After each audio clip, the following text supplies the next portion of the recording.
Saudi আরবের পররাষ্ট্রমন্ত্রী Prince Faisal বিন ফারহান বলেছেন, ইসরায়েলি সরকার পশ্চিম তীরে আরব মন্ত্রীদের যাওয়ার অনুমতি না দেয়া তার চরমপন্থা ও শান্তি প্রত্যাখ্যান প্রমাণ করে। এই মন্তব্য তিনি জর্ডান, মিশর ও বাহরাইনের পররাষ্ট্রমন্ত্রীদের সঙ্গে আম্মানে যৌথ সংবাদ সম্মেলনে করেন। আরব মন্ত্রীরা ইসরায়েলের এই অহংকারী সিদ্ধান্তকে নিন্দা জানিয়ে বলেছে, তারা পশ্চিম তীরে যাওয়ার ওপর নিষেধাজ্ঞা আরোপ এবং শান্তি প্রচেষ্টা প্রত্যাখ্যান করেছে। রোববার সকালে আম্মানে অনুষ্ঠিত গাজা নিয়ে জয়েন্ট এক্সট্রা অর্ডিনারি আরব ইসলামিক শীর্ষ সম্মেলনে নিয়োগকৃত মন্ত্রিসভা কমিটি জর্ডানের রাজা আবদুল্লাহ দ্বিতীয়ের সঙ্গে বৈঠক করে এবং গাজা অঞ্চলে যুদ্ধবিরতি প্রচেষ্টা এবং যুদ্ধোত্তর পরিকল্পনা নিয়ে আলোচনা করেছেন। আল হুসেইনিয়া প্রাসাদে অনুষ্ঠিত এই বৈঠকে রাজা আবদুল্লাহ ও মন্ত্রীরা ফিলিস্তিনের অধিকার সুরক্ষা এবং দুই রাষ্ট্র সমাধানের মাধ্যমে শান্তি প্রতিষ্ঠায় আন্তর্জাতিক সমর্থনের গুরুত্বের উপর জোর দেন।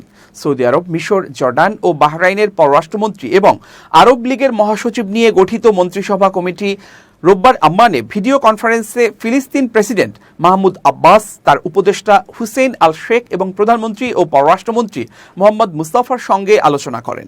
জর্ডানের পররাষ্ট্রমন্ত্রী আইমান আল সাফাদি বলেন, শনিবার কমিটির সফর নিষিদ্ধ হওয়ার পর থেকে ইসরায়েলি সরকার অঞ্চলের শান্তির সব সুযোগ ধ্বংস করে চলেছে। প্রিন্স ফয়সাল বিন ফারহানও একই কথা বলেন এবং যোগ করেন, ফিলিস্তিন কর্তৃপক্ষ তাদের দায়িত্ব পালন অব্যাহত রাখলেও সামনে আছে একটি পক্ষ যারা কোনো সমাধান চায় না।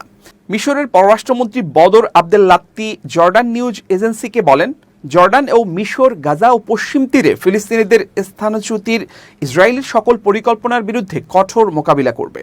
শনিবার ইসরায়েল জানিয়েছে, রোববার অনুষ্ঠেয় ফিলিস্তিন প্রশাসনিক রাজধানী রামাল্লাতে সভা অনুমোদন করবে না।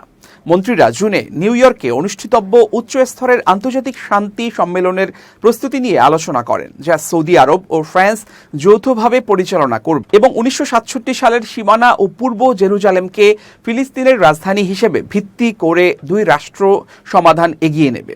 কমিটি মিশর, কাতার ও যুক্তরাষ্ট্রের নেতৃত্বে চলমান যুদ্ধবিরতি প্রচেষ্টার প্রতি সমর্থন পুনর্ব্যক্ত করে এবং ইসরায়েলকে মানবিক সহায়তা নির্বাধে প্রবেশাধিকার দিতে ও পশ্চিম তীরে উত্তেজনা বন্ধ করার আহ্বান জানায়। এছাড়াও যুদ্ধবিরতির পরে গাজা পুনর্গঠন সংক্রান্ত কায়রো সম্মেলনের গুরুত্বের উপর জোর দেওয়া হয়। মন্ত্রীরা ইসরায়েলি কর্তৃপক্ষের রামাল্লাহ সফর অবরোধকে কূটনৈতিক নিয়মের লঙ্ঘন হিসেবে নিন্দা জানান।